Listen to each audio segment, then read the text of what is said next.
नमस्कार शिवा सोंगली। स्वागत है आप सभी का उत्तराखंड के लोक कहानियों के क्रम में। तो आज मैं आपको सुना रही हूँ हिंदी में फ्योली नाम की गढ़वाली लोक कहानी जो सत्य घटना पर आधारित है। फ्योली नाम की कई कहानियाँ हमारे उत्तराखंड में प्रचलित हैं। एक कहानी ये है। उत्तराखंड की पहाड़ियों के बीच था फ्योली नामक सुंदर लड़की का घर। बांस बुरांस काफल गाड़ गधेरों और पशु पक्षियों के बीच पली बड़ी फ्योली कब जवान हो गई पता ही नहीं चला। पहाड़ी बांध फ्योली देखने में बहुत सुंदर थी, अद्भुत सुंदरी। एक दिन एक राजकुमार रास्ता भटक कर फ्योली के घर जा पहुंचा। उसे बहुत प्यास लगी थी। उसने पीने के लिए पानी मांगा।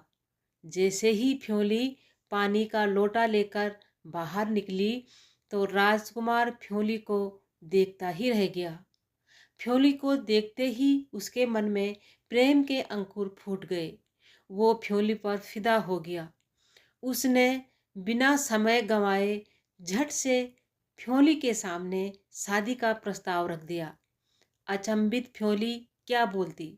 उसने बस यही बोला कि हे राजन, मैं इन पहाड़ी डांडी काठियों फूल पातियों और नदी गाड़ गदेरों और पहाड़ की ठंडी हवा को नहीं छोड़ सकती। यही मेरे जीवन के आधार हैं। राजकुमार ने जब फ्योली की बात सुनी तो राजकुमार ने बोला कि फ्योली, तेरा जब भी मन करे तुम शादी के बाद अपने मायके आकर रह सकती हो।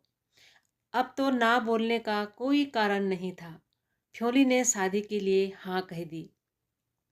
अब फ्योली के माँ बाबा जी और सारे गांव के लोग बहुत ही खुश थे क्योंकि उनकी लाडली फ्योली की शादी राजकुमार से जो हो रही थी।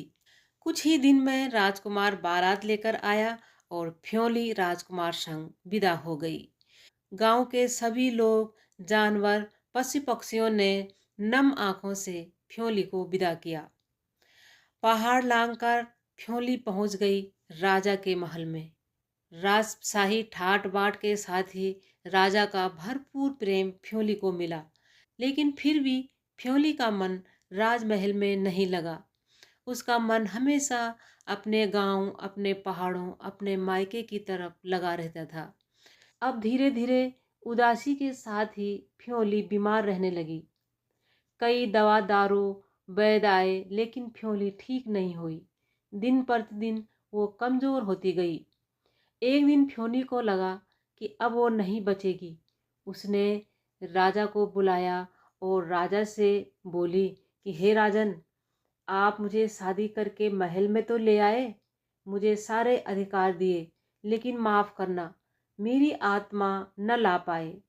वो तो वहीं पहाड़ों में रह गई।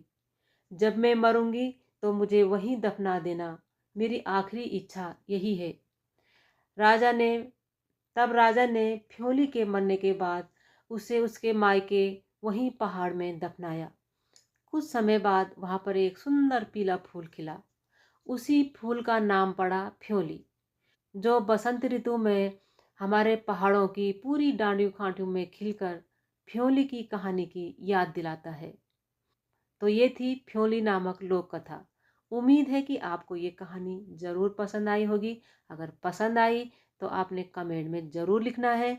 और अब दूसरी वीडियो लेकर फिर से आएंगे। तब तक के लिए नमस्कार।